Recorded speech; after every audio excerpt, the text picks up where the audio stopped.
नमस्ते। मैं दत्ता उद्धव जाधव, माहूरगढ़, तालुका माहूर, जिला नांदेड़। मैं आपको गीता का सार बताना चाहता हूं। मैं आज जो बताने जा रहा हूं वह जिंदगी की बहुत बड़ी सीख है। इसमें क्या सही और क्या गलत, सुख और दुख क्यों जिंदगी में आते हैं, किस्मत और भाग्य कैसे बदलते हैं, अच्छे कर्म करने के बाद भी जिंदगी में सफल नहीं हो पाए, क्यों भगवान भक्तों को कभी कभी दुष्कर्म करने से रोकते नहीं। ऐसे हजारों सवाल मन में आते हैं और जीवन को अशांत बना देते हैं। क्या है इनका जवाब? उद्धव ने भगवान श्री कृष्ण से पूछा, भगवान, महाभारत के घटनाक्रम में अनेक बातें मैंने नहीं समझ पाया। आपके उपदेश अलग रहे, जबकि व्यक्तिगत जीवन कुछ अलग तरह का दिखता रहा। क्या आप मुझे इसका कारण समझाकर मेरी ज्ञान पिपासा को शांत करेंगे? श्री कृष्ण बोले, उद्धव, मैंने कुरुक्षेत्र में युद्ध क्षेत्र में अर्जुन से जो कुछ कहा वह भगवत गीता थी। आज जो कुछ तुम जानना चाहते हो और उसका मैं जो उत्तर दूंगा वह उद्धव गीता के स्वरूप में जानी जाएगी। उद्धव ने पूछना शुरू किया, हे कृष्ण, हे भगवान, सबसे पहले मुझे यह बताओ कि सच्चा मित्र कौन होता है? कृष्ण ने कहा, भगवान क्यों? सच्चा मित्र वह है जो जरूरत पड़ने पर मित्र की बिना मांगे मदद करे। उद्धव ने कहा, कृष्ण, हे भगवान, आप पांडवों के आत्मीय मित्र थे। बांधव के रूप में उन्होंने सदा आप पर पूरा विश्वास किया। आपको उन्होंने भाई समझा। कृष्ण, आप महान ज्ञानी हैं। आप भूत, वर्तमान व भविष्य के ज्ञाता हैं। किंतु आपने सच्चे मित्र की जो परिभाषा दी है, क्या आपको नहीं लगता कि आपसे उस परिभाषा के अनुसार कार्य नहीं किया? आपने धर्मराज युधिष्ठिर को दूत क्रीड़ा यानी जुआ खेलने से रोका क्यों नहीं? चलो ठीक है कि आपने उन्हें नहीं रोका, लेकिन आपने भाग्य को भी धर्मराज के पक्ष में भी नहीं मोड़ा। आप चाहते तो युधिष्ठिर को जिता सकते थे। आप कम से कम उन्हें धन, राज्य और यहां तक कि खुद को हारने के बाद तो रोक सकते थे। उसके बाद जब उन्होंने अपने भाइयों को दांव पर लगाना शुरू किया, तब तो आप सभा कक्ष में पहुंच सकते थे। आपने वह भी नहीं किया।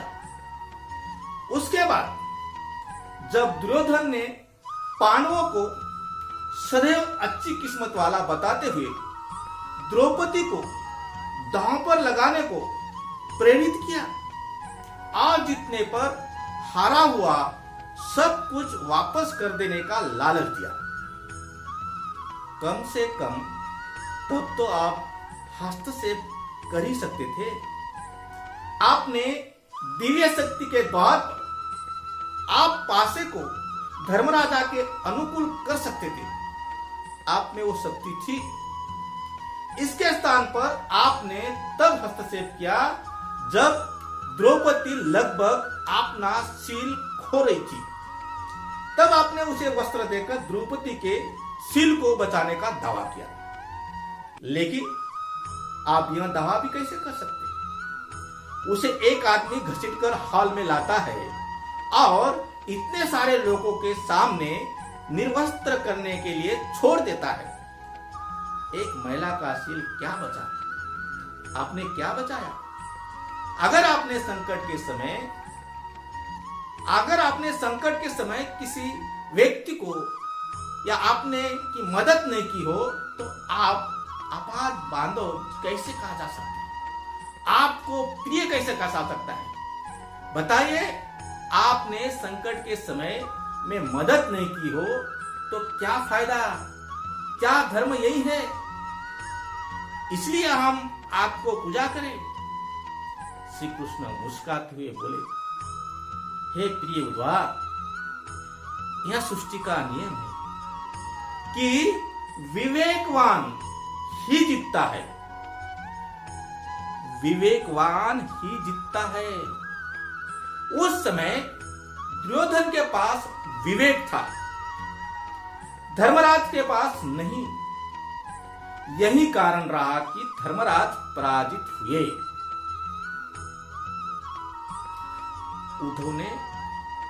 उद्धव को हैरान परेशान देखकर कृष्ण आगे बोलने लगे।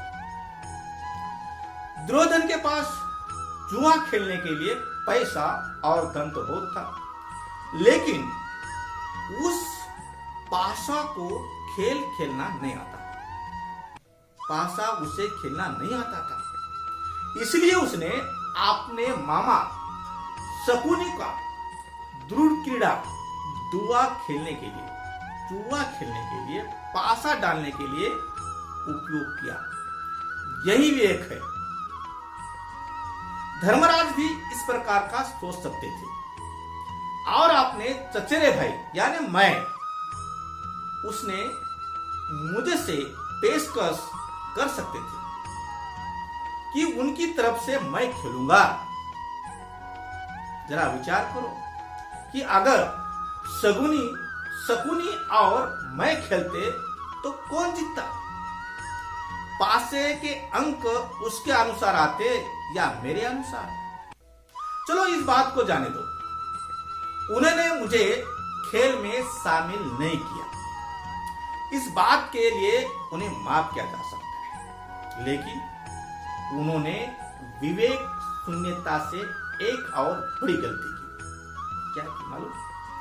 उन्होंने मुझसे प्रार्थना की कि मैं तब तक सभा कक्ष में ना हूं जब तक कि मुझे बुलाया न जाए, क्योंकि वे अपने दुर्भाग्य का खेल मुझसे चुप कर खेलना चाहते थे। वे नहीं चाहते थे मुझे मालूम पड़े कि मैं या वे जुआ खेल रहे हैं। उस प्रकार उन्होंने मुझे अपनी प्रार्थना से बांध दिया। मुझे सभा कक्ष में आने की अनुमति नहीं दी। इसके बाद भी मैं कक्ष के बाहर इंतजार कर रहा था कि कब कोई मुझे बुलाता है। भीम, अर्जुन, नकुल और सहदेव सब मुझे भूल गए। बस अपने भाग्य और दुर्योधन को कोसते रहे। अपने भाई के आदेश पर जब दुशासन द्रौपदी को बाल पकड़कर घसीटता हुआ सभा कक्ष में लाया, द्रौपदी अपने सामर्थ्य के अनुसार जूझती रही। तब भी उसने मुझे नहीं पुकारा। उसकी बुद्धि तब जागृत हुई जब दुशासन ने उसे निर्वस्त्र करना प्रारंभ किया। जब उसने समय पर निर्भरता छोड़कर हरि हरि अभयम कृष्णा अभयम की गुहार लगाई, तब मुझे उसके शील की रक्षा का अवसर मिला। जैसे मुझे पुकारा गया, मैं अविलंब, कोई देरी नहीं किया, अविलंब पहुंच गया। आप इस स्थिति में मेरी गलती बताओ। उद्धवा, मैंने क्या गलती किया? उद्धव बोले, कान्हा, आपका स्पष्टीकरण प्रभावशाली आवश्यक है, किंतु मुझे पूर्ण संतुष्टि नहीं हुई। क्या मैं एक और प्रश्न पूछ सकता हूं? कृष्ण की अनुमति से उद्धव ने और एक भगवान श्री कृष्ण से प्रश्न पूछा। इसका अर्थ यह हुआ कि आप तभी जाओगे जब आपको बुलाया जाएगा। क्या संकट से घिरे अपने भक्त की मदद करने आप सौता नहीं जाओगे? कृष्ण मुस्कुराए, भगवान थे, बोलने लगे, उद्धवा, इस सृष्टि में हर एक जीवन उसके समय के कर्म फल के आधार पर संचालित होता है। न तो मैं उसे चलाता हूं और नहीं उसमें कोई हस्तक्षेप करता हूं। मैं केवल एक साक्षी हूं। मैं सदैव तुम्हारा नजदीक रहकर जो हो रहा है उसे देखता हूं। यही ईश्वर का धर्म है। वाह वाह, बहुत अच्छा कृष्णा। तो इसका अर्थ यह हुआ कि आप हमारे नजदीक खड़े रहकर भी हमारी सभी दुष्कर्मों का आप निरीक्षण करते रहेंगे। ये कैसा है भगवान? हम पाप पर पाप करते रहेंगे और आप हमें साक्षी बनकर देखते रहेंगे। आप क्या चाहते हैं कि हम भूल सब करते हैं, पाप की गठरी बांधते रहे और उसका फल भुगतते रहे? हम सब भूल करते रहे। तब श्री कृष्ण उद्धव से उत्तर देने लगे, हे उद्धव, तुम शब्दों के गहरे अर्थ को समझो। जब तुम समझकर अनुभव कर लोगे कि मैं तुम्हारे नजदीक साक्षी के रूप में हर पल हूं, तो क्या तुम कुछ भी गलत या बुरा कर सकोगे? तुम निश्चित रूप से कुछ भी बुरा नहीं कर सकोगे। जब तुम यह भूल जाते हो और यह समझने लगते हो कि मुझसे छुपकर कुछ भी कर सकते हो, तब ही तुम मुसीबत में फंसते हो। और धर्मराज का अज्ञान यह था कि उसने माना कि वह मेरी जानकारी के बिना जुआ खेल सकता है। अगर उसने यह समझ लिया होता कि मैं प्रत्येक के साथ हर समय साक्षी रूप में उपस्थित हूं, तो वह क्या खेल का रूप कुछ और नहीं होता?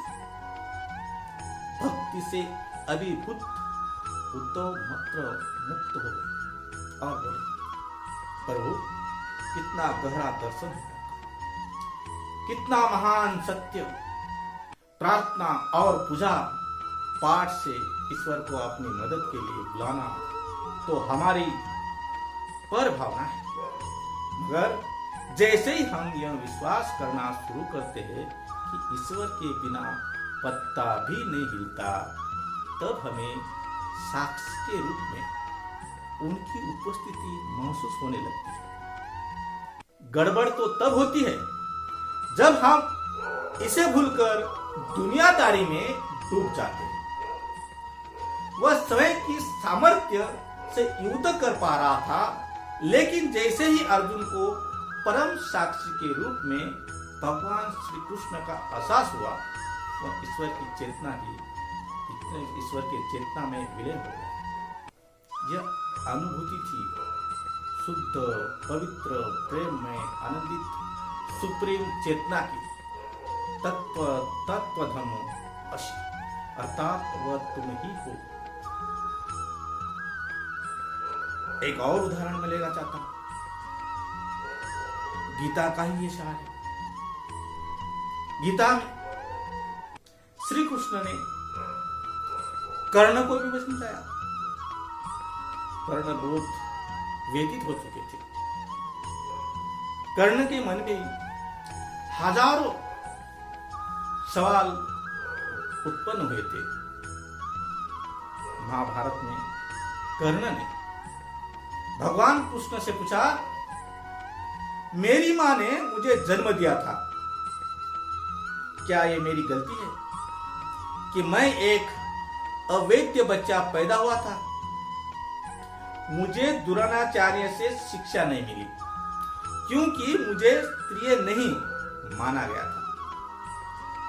परशुराम ने मुझे सिखाया, लेकिन फिर भी मुझे सब कुछ भूलने का अभिशाप दिया।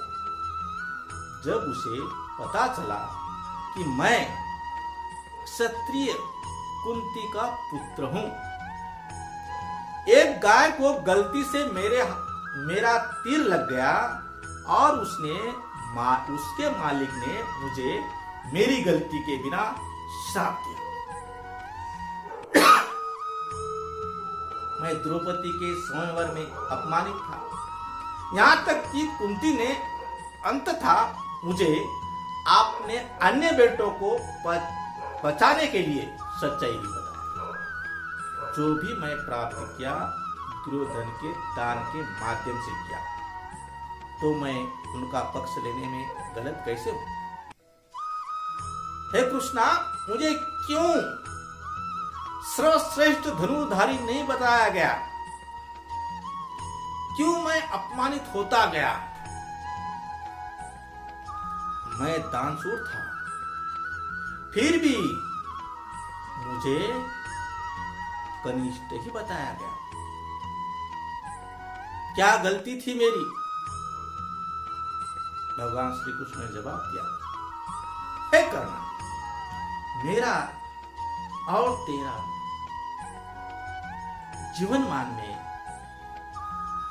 क्या फर्क है, यह मैं तुझे बताता हूं। मेरा जीवन के बारे में जानते हो कर्ण? कृष्ण भगवान ने कहा, कर्ण, मैं भगवान होकर भी मेरा जन्म कैसे हुआ, मेरे जीवन के बारे में जानना चाहिए। भगवान कृष्ण जवाब देता है और कहा, कर्ण, मेरा जन्म जेल में हुआ था। मृत्यु मेरे जन्म से पहले ही मेरे लिए इंतजार कर रही थी। जिस रात मेरा जन्म हुआ था, मैं अपने जन्म देने वाले माता पिता से अलग हो गया था। बचपन से आप लोग तलवारों में रथ, घोड़े, धनुष और तीर के शोर को सुनकर बड़े हुए। मुझे केवल गो के समूह के गौशाला, गोबर मिला और मेरे जीवन पर कई प्रयास किए। मेरे स्वयं से चलने से पहले मेरे पास कोई सेना नहीं, कोई शिक्षा नहीं।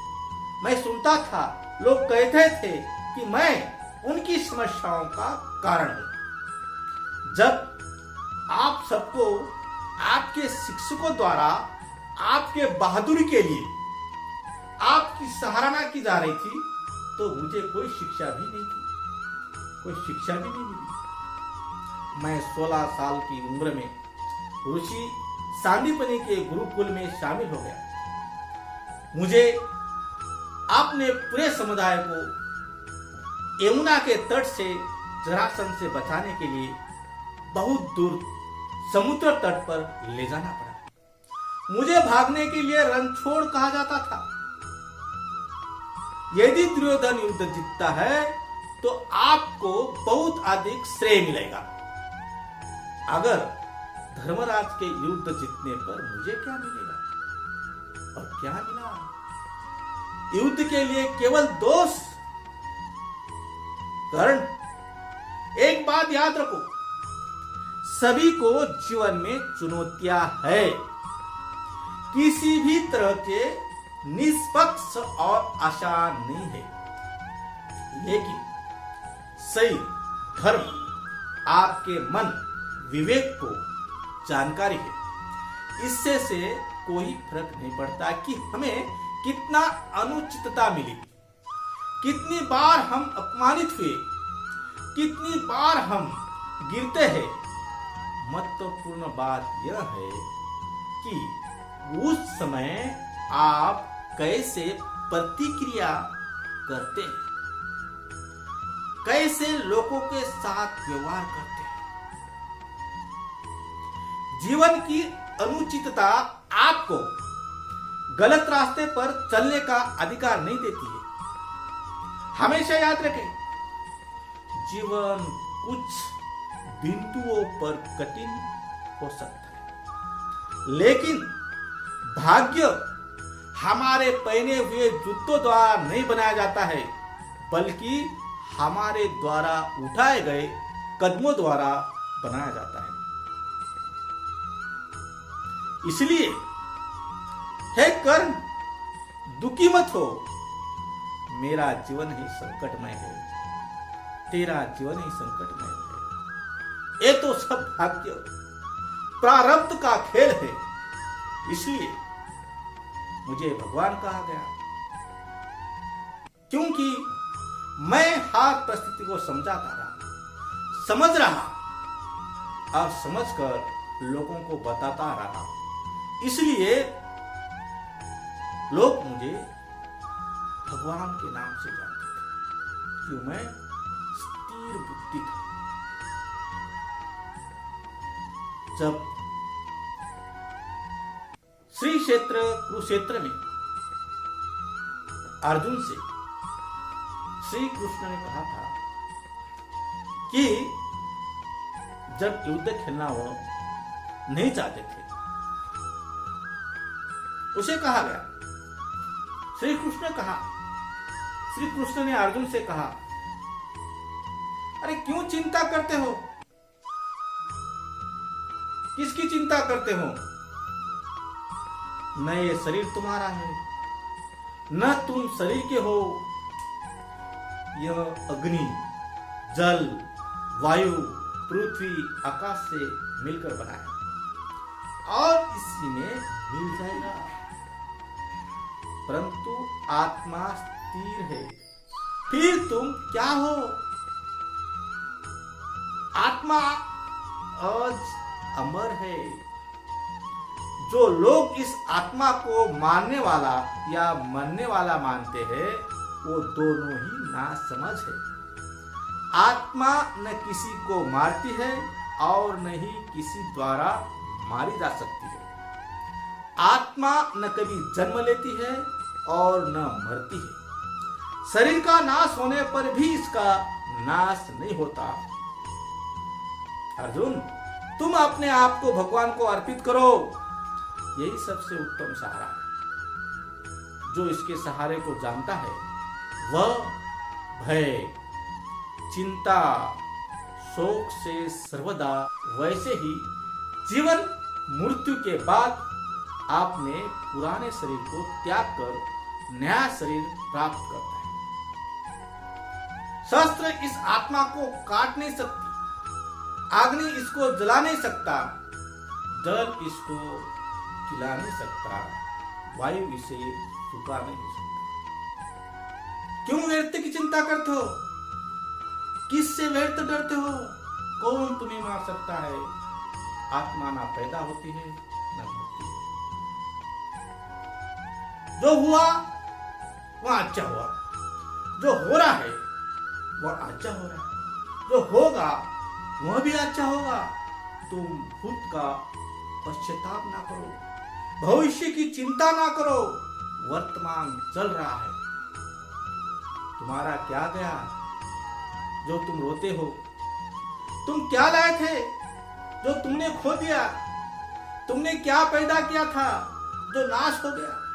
न तुम कुछ लेकर आए, जो लिया यहीं से लिया, जो दिया यहीं पर दिया, जो लिया इसी भगवान से लिया, जो दिया इसी को दिया। खाली हाथ आए और खाली हाथ चले। जो आज तुम्हारा है कल किसी और का था, परसों किसी और का होगा। तुम इसे अपना समझकर मग्न हो रहे हो। बस यही प्रसन्नता तुम्हारे दुखों का कारण है। परिवर्तन संसार का नियम है। जिसे तुम मृत्यु समझते हो वही तो जीवन है। एक क्षण तुम करोड़ों के स्वामी बन जाते हो, दूसरे ही क्षण में तुम दरिद्र हो जाते हो। मेरा, तेरा, छोटा, बड़ा, अपना, पराया मन से मिटा दो, फिर सब तुम्हारा है। तुम सबके हो। यह शरीर तुम्हारा है, न तुम शरीर के हो। यह अग्नि, जल, वायु, पृथ्वी, आकाश से बना है और इसी में मिल जाएगा। आत्मा स्थिर है, फिर तुम क्या हो? तुम अपने आप को भगवान को अर्पित करो, यही सबसे उत्तम सहारा है। जो इसके सहारे को जानता है वही भय, चिंता, शोक से सर्वदा मुक्त है। जो कुछ भी तू करता है उसे भगवान को अर्पण करता चल। ऐसा करने से सदा जीवन मुक्त का आनंद अनुभव करेगा।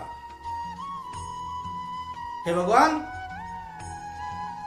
तुम ही हो सब कुछ, इसलिए मैं सबसे यही प्रार्थना करूंगा कि गीता में जीने के लिए जीवन कैसा जीना चाहिए, इसका सार श्री कृष्ण ने भगवत गीता के स्वरूप में कहा है।